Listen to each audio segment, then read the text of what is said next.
Lal Bahadur Shastri India के ऐसे prime minister जिनकी मौत आज तक एक मिस्ट्री बनकर रह गई है। शास्त्री जी इंडिया के सेकंड प्राइम मिनिस्टर के साथ एक ग्रेट लीडर थे। आज इस वीडियो में बात करने वाले हैं इंडिया के greatest prime minister Lal Bahadur Shastri के बारे में। लाल बहादुर शास्त्री की मौत एक राज बनकर रह गई थी। बहादुर शास्त्री जी की मृत्यु प्राकृतिक नहीं थी, नेचुरल नहीं थी। शास्त्री जी मरे या मार दिए गए, चाहे ये देश हमारा दबने वाला नहीं, तो एक सरकार के नाते हमारा क्या जवाब हो सकता है सिवाय इसके। लाल बहादुर शास्त्री का रियल नेम लाल बहादुर श्रीवास्तव था, लेकिन शास्त्री जी कास्टिज्म में बिलीव नहीं करते थे, इसीलिए उन्होंने अपना सरनेम श्रीवास्तव हटा दिया था। शास्त्री जी ने असहयोग के आंदोलन में जुड़ने के लिए टेंट की पढ़ाई भी छोड़ दी थी और उसके बाद उन्होंने बहुत से आंदोलन में भाग लिया। लेकिन जेबी कृपलानी और गांधी जी ने जो यंग फ्रीडम फाइटर्स थे, उनकी एजुकेशन को ध्यान में रख के काशी विद्यापीठ को स्टार्ट किया और इस यूनिवर्सिटी में लाल बहादुर ने बहुत ही अच्छे मार्क्स से ग्रेजुएशन कंप्लीट की और वहां से उन्हें शास्त्री का सरनेम मिला। 1964 में नेहरू की डेथ के बाद शास्त्री जी को प्राइम मिनिस्टर बनाया जाता है, जिन्होंने 1964 से लेकर 66 तक इंडिया के प्राइम मिनिस्टर की पोस्ट संभाली थी और ये 2 साल इंडिया के लिए बहुत ही इंपॉर्टेंट थे।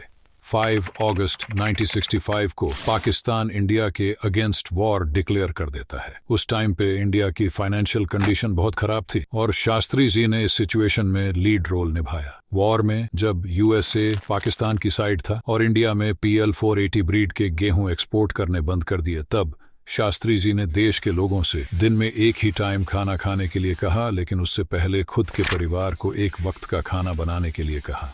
शास्त्री जी बहुत ही ज्यादा सिंपल और डाउन टू अर्थ पर्सन थे। प्राइम मिनिस्टर को वैसे तो फ्री में सभी फैसिलिटीज दी जाती थी, लेकिन शास्त्री जी ने बैंक से 5000 की लोन लेकर कार खरीदी थी और उनके मरने के बाद भी उनकी वाइफ ललिता शास्त्री ने उनकी पेंशन से लोन की इंस्टॉलमेंट भरी थी। शास्त्री जी ही वही शख्स थे जिन्होंने भारत में व्हाइट रेवोल्यूशन और ग्रीन रेवोल्यूशन को बढ़ावा दिया था और भारत को जय जवान जय किसान का नारा दिया, जिसकी बदौलत भारत की इकोनॉमी में बहुत ही ज्यादा सुधार आया। इंडिया की हालत खराब थी, लेकिन फिर भी इंडिया इस वॉर में डटकर पाकिस्तान का सामना करता है और इंडिया ये वॉर जीत जाता है। लेकिन इंडिया के second prime minister Lal Bahadur Shastri की हत्या की गई थी। 1965 के वॉर के बाद सोवियत यूनियन और US दोनों देशों के बीच शांति के लिए एक ट्रीटी साइन करने को कहते हैं, जिसे कहा जाता है ताशकंद ट्रीटी। जनवरी 10, 1966 को इंडिया और पाकिस्तान के बीच उज्बेकिस्तान के ताशकंद, जो पहले सोवियत यूनियन का पार्ट था, वहां पर यह पीस एग्रीमेंट साइन किया जाता है। इस ट्रीटी में इंडिया की तरफ से शास्त्री जी और पाकिस्तान की तरफ से अयूब खान इस मीटिंग में प्रेजेंट थे। इसके अलावा सोवियत यूनियन और US के ऑफिशियल्स इस मीटिंग में मौजूद थे। इस एग्रीमेंट में यह लिखा था कि इंडिया और पाकिस्तान किसी भी तरीके से एक दूसरे के साथ वॉर नहीं करेंगे और किसी भी मामले में इंटरफियर नहीं करेंगे और 25 फरवरी से पहले दोनों कंट्रीज अपनी आर्मी को वापस ले लेंगे।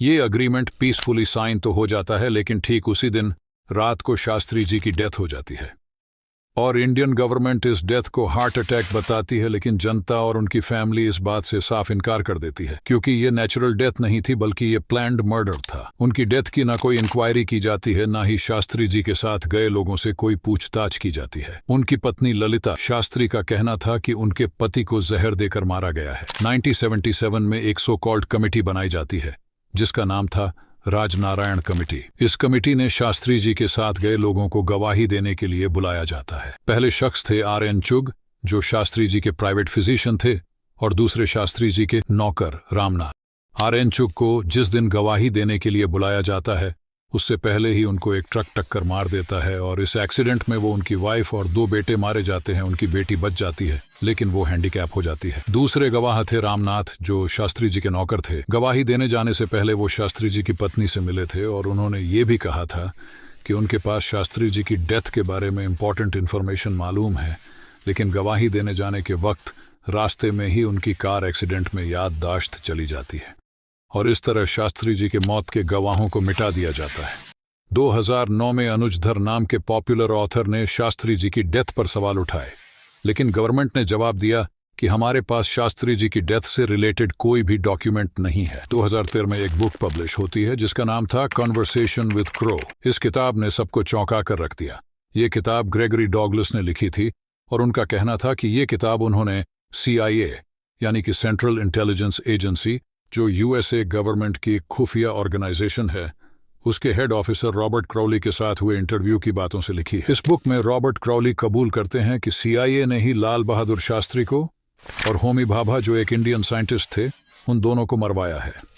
होमी भाभा की डेथ शास्त्री जी की डेथ के ठीक 13 दिन बाद, यानी कि 24 जनवरी को एक प्लेन क्रैश में हुई थी। और क्राउली का कहना था कि ये प्लेन क्रैश सीआईए ने ही करवाया था, क्योंकि होमी भाभा इंडिया के लिए न्यूक्लियर प्रोग्राम बना रहे थे।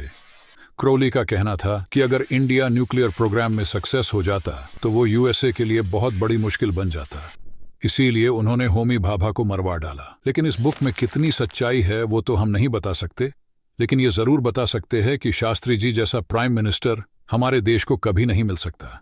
शास्त्री जी इंडिया के द ग्रेटेस्ट प्राइम मिनिस्टर थे, लेकिन अभी तक उन्हें न्याय नहीं मिला। ये बहुत शर्म की बात है। वीडियो अच्छा लगा हो तो वीडियो को लाइक करके ऐसे ही वीडियोस के लिए चैनल को सब्सक्राइब करें।